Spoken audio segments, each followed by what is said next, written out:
नमस्कार दोस्तों, जय श्री कृष्ण। कैसे हैं आप सब? उम्मीद करती हूँ खुश होंगे, सुखी होंगे, संपन्न होंगे।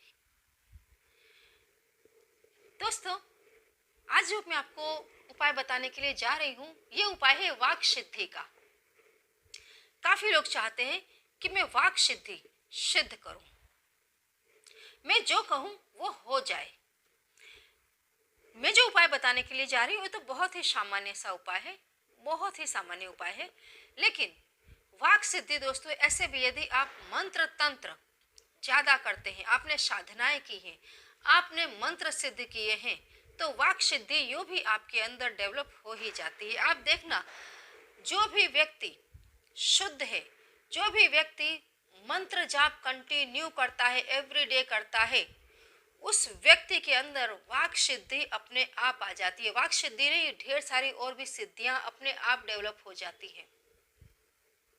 आपने कितनी बार सुना होगा, ये व्यक्ति बहुत पूजा पाठी था, उसने मुझे ऐसा श्राप दे दिया, उसने मुझे ये सा कह दिया और ये हो गया। आप कितनी बार ये देखना दोस्तों कि आप कभी बहुत गुस्से में किसी को कुछ कह देते हैं और वो काम हो जाता है। कभी कभी आप देखना, आप बहुत खुश होकर के किसी को कुछ अच्छा कह देते हैं और वो होता है, जिसको हम कहते हैं आशीर्वाद।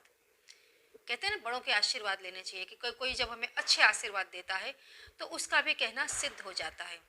कभी जब आपका मन, आपकी आत्मा अंदर से बहुत ही दुखी हो जाती है और आप किसी को बद्दुआ दे देते हैं, तो वो भी हो जाता है।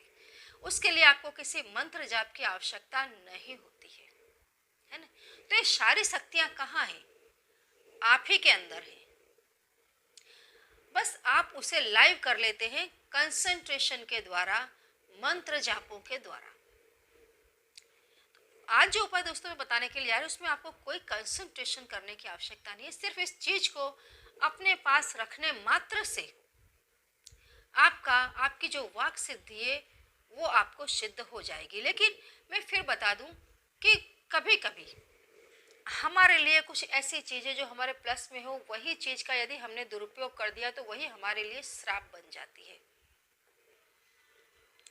जो चीज हमारे लिए आशीर्वाद रूप हो, यदि हमने उसका कहीं से दुरुपयोग कर दिया तो वही हमारे लिए श्राप हो जाती है। तो वे लोग जो अपने गुस्से को कंट्रोल में नहीं रख सकते हैं, जो लोग, जिनका मन अस्थिर हो, जिनका सेल्फ कंट्रोल ना हो, वे लोग इस क्रिया को ना करें। इसको वही लोग करें जिनका सेल्फ कंट्रोल है, जो अपने आप पर पूरा नियंत्रण रख सकते हैं, अपने मन पर जिसका नियंत्रण हो, अपनी जुबान पर, अपने वाक पर उसका नियंत्रण हो, और मन दूषित ना हो कि आप किसी को भी गलत कह दें। क्योंकि ये सारी क्रियाएं ऐसी हैं जो यदि आपने अच्छी जगह यूज़ कर लिया तो आप ही का भला होना है।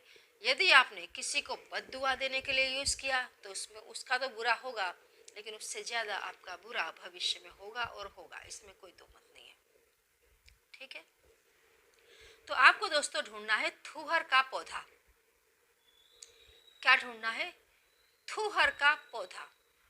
आपको थूहर के पौधे की जड़ लानी है। बराबर, आपको फाइंड आउट कर लेना है कहाँ है थूहर का पौधा। आप उस पौधे के पास चले जाएं एक दिन पहले, कोई भी अच्छा दिन हो उस दिन आप जा सकते हैं। ठीक है, सोमवार है, गुरुवार हो, शुक्रवार है, रविवार है, कोई भी जो इस टाइप के डेज है इसमें आप जाएं। अच्छा ग्रह नक्षत्र देख ले, ऐसा ना हो कि राहु काल चल रहा हो, राहु काल में ऐसी कोई भी आप क्रियाएं ना करें, समय और ग्रह नक्षत्र अच्छे हो।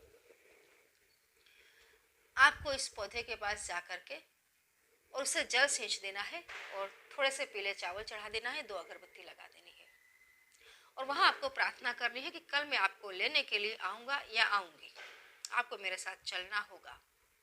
बराबर, और वहीं पर आपको हाथ जोड़ करके प्रार्थना करनी है कि आप मुझे शक्ति देना कि मैं इस चीज़ का दुरुपयोग ना करूं। दोस्तों, ये जो पौधा है ये सिर्फ आपको वाक सिद्धि नहीं देता है, ये बहुत चमत्कारी पौधा है, बहुत ही चमत्कारी है। आपकी बॉडी में कहीं पर भी और फोड़े हो गए हों, कहीं सूजन आ गई हो, तो इसके पत्ते को हल्का सा गर्म करके आप यदि लगाते हैं तो आपकी सूजन गायब हो जाती है। पेट के रोगों में भी इसका कहीं बहुत सारी जगह इसका यूज़ होता है। इसमें बहुत ही औषधीय गुण भी हैं। मतलब ये पौधा आपको दिखाई देता है कि ये देखने में सुंदर नहीं है, लेकिन इसके जो रिजल्ट है वो बहुत बहुत बढ़िया आते हैं। बहुत ही बढ़िया है, बहुत ही चमत्कारी, बहुत ही अच्छा चमत्कारिक पौधा भी है और औषधि की दृष्टि से भी बहुत ही लाभकारी है।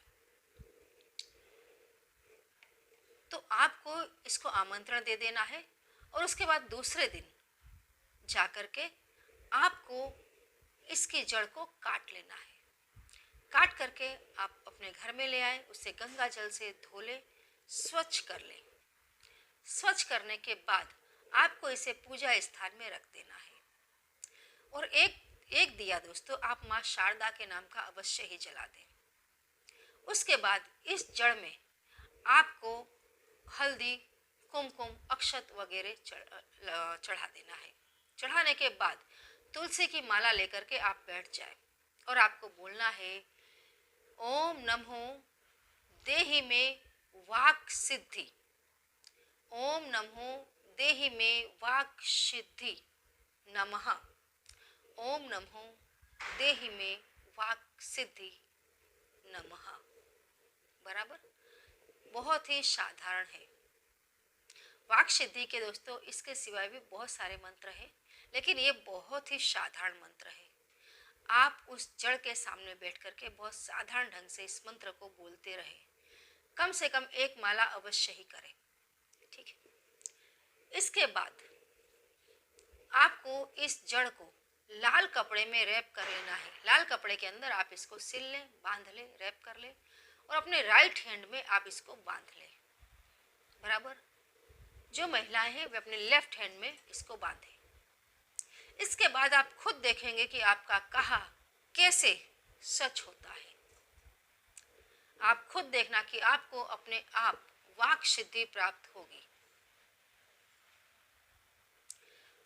वाक सिद्धि जो भी मतलब आप बोलते हैं वो होगा। लेकिन मैं फिर से बता दूं, हमेशा अपनी जुबान पर, अपने मन पर कंट्रोल रखें। जब भी आप ऐसी कोई चीज़ को धारण करते हैं, आप कोई भी ऐसा मंत्र सिद्ध करते हैं जो आपको वाक सिद्धि देता है, जब भी आप कोई भी जाप पूजा पाठ ज़्यादा करते हैं तो भी आपकी वाक सिद्धि अपने आप हो जाती है। आपका कहा होने लग जाता है। आपकी सोच रंग लाने लग जाती है, क्योंकि आपका पूरा अस्तित्व पॉजिटिविटी को ग्रहण करने लग जाता है। और थूर का पौधा तो कोई भी इसकी जड़ को धारण करेगा तो उसकी वाक सिद्धि बहुत जल्दी सिद्ध हो जाती है। बहुत से साधारण उपाय है, बस आपको इस पौधे को ढूंढना है और इसकी जड़ को लेकर के आना है। ला करके इसको रेड कपड़े के अंदर रैप करके आपको इसको धारण करना है सिद्ध करने के बाद। ठीक है, तो करते रहें, खुश रहें। ये सब कुछ करने में, समझने में कहीं कोई तकलीफ पड़ती है तो कमेंट बॉक्स में लिख करके पूछे अवश्य। करते रहें, खुश रहें। जय श्री कृष्ण।